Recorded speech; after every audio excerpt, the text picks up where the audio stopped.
আপনারা নিশ্চয়ই অনেক স্থানেই দেখেছেন যে ট্রাকে করে বিভিন্ন খাদ্যপণ্য বিশেষ করে মুদি আইটেমগুলো বিভিন্ন স্থানে কিন্তু বিক্রি করা হয়ে থাকে এবং এই খাদ্যপণ্যগুলো নিম্ন এবং মধ্য আয়ের লোকজন ক্রয় করে থাকে। এখানে একটু টিসিবি সম্পর্কে আপনাদেরকে ধারণা দিচ্ছি। টিসিবি হচ্ছে ট্রেডিং কর্পোরেশন অব বাংলাদেশ, যেটি বাণিজ্য মন্ত্রণালয়ের অধীনে, যার মূল কাজ হচ্ছে দেশের নিম্ন এবং মধ্যম আয়ের লোকদের কাছে ন্যায্য মূল্যে খাদ্যপণ্য ভোগ্যপণ্যগুলো পৌঁছে দেওয়া। তারা দেশের অভ্যন্তরীণ উৎস থেকে খাদ্যপণ্য সংগ্রহ করে থাকে কিংবা বিদেশ থেকে খাদ্যপণ্য আমদানি করে থাকে। এ সমস্ত পণ্যগুলো তারা দেশের নিম্ন এবং মধ্যম আয়ের লোকদের কাছে পৌঁছে দেয়, যাতে তারা খুব কম মূল্যে এ সমস্ত খাদ্যপণ্যগুলো পেয়ে থাকে। তো টিসিবির তো অত সক্ষমতা নেই যে সারা বাংলাদেশে তাদের এই খাদ্যপণ্যগুলো পৌঁছে দিবে। তাই তারা কি করে, তাদের এই মজুদ পণ্যগুলো বিভিন্ন ডিলারের মাধ্যমে সারা দেশে পৌঁছে দিয়ে থাকে।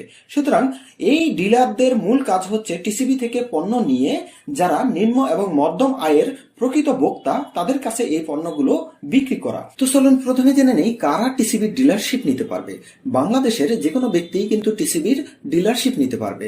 সেক্ষেত্রে আপনার একটি মুদির দোকান থাকতে হবে এবং ওই মুদির দোকানটি সক্ষমতা অর্থাৎ পণ্য ধারণের সক্ষমতা 1 টন থেকে 5 টন পর্যন্ত হতে হবে।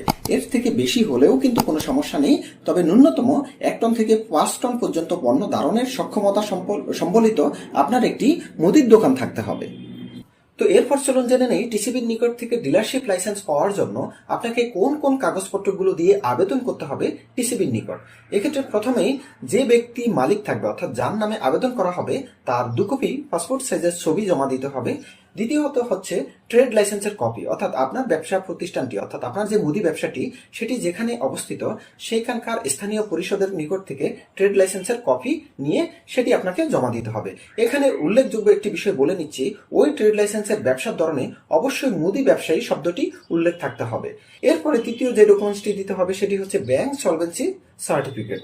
একই সাথে জাতীয় পরিচয়পত্রের কপি দিতে হবে, অর্থাৎ যে ব্যক্তি মালিক তার জাতীয় পরিচয়পত্রের কপি দিতে হবে। একই সাথে পঞ্চম যে ডকুমেন্টসটি দিতে হবে সেটি হচ্ছে যে ব্যক্তি আবেদনকারী অর্থাৎ মালিক তার টিন সার্টিফিকেটের কপি দিতে হবে।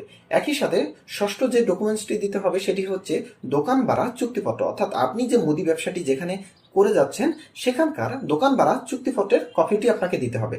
এরপরে অষ্টম যে ডকুমেন্টসটি আপনাকে দিতে হবে সেটি হচ্ছে আপনার নাগরিকত্ব সনদের কপি। তো এই 8টি ডকুমেন্টস একত্রে করে আপনাকে টিসিবির একটি ডিলারশিপ আবেদন ফর্ম আছে, সেই আবেদন ফর্মের নমুনাটি আপনারা দেখতে পাচ্ছেন।